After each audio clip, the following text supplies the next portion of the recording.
The battle within. Have you ever felt like your emotions were running the show instead of you?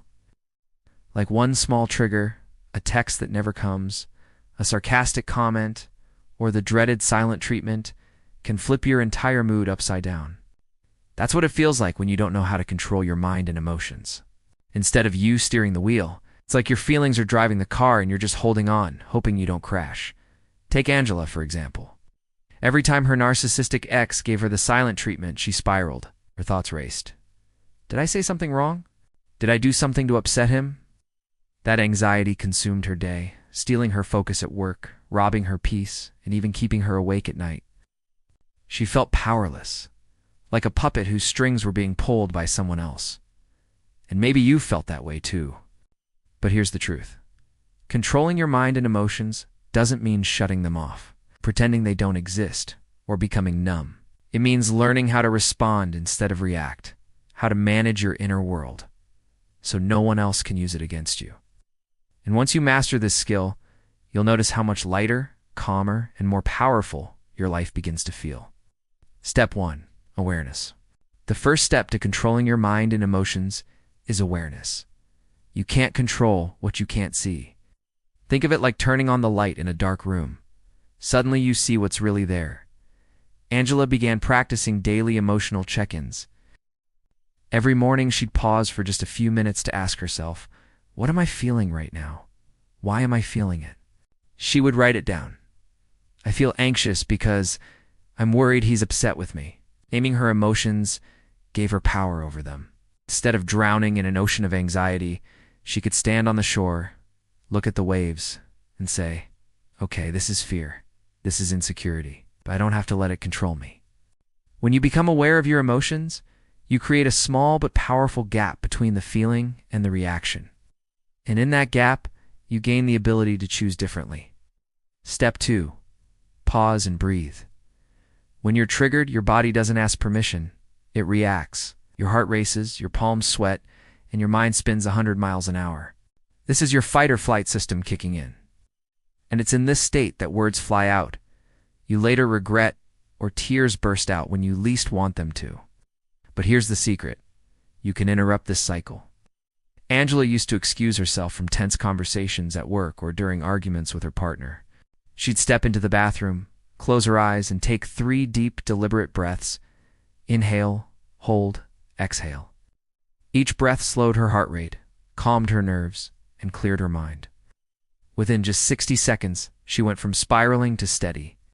Breathing might sound too simple, but that's exactly why it works. It brings you back into the present, signaling to your brain that you are safe, that you don't have to react out of panic.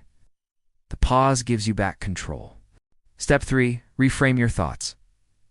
Controlling your emotions isn't just about calming down. It's also about changing the story you tell yourself. Because the truth is, our thoughts are like lenses. If the lens is distorted, everything we see will feel distorted too.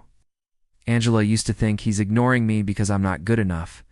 If I were better, smarter, prettier, he wouldn't treat me this way. That belief fed her fear and insecurity. But once she learned to reframe, she began replacing those thoughts with new ones. His silence is a tool of control.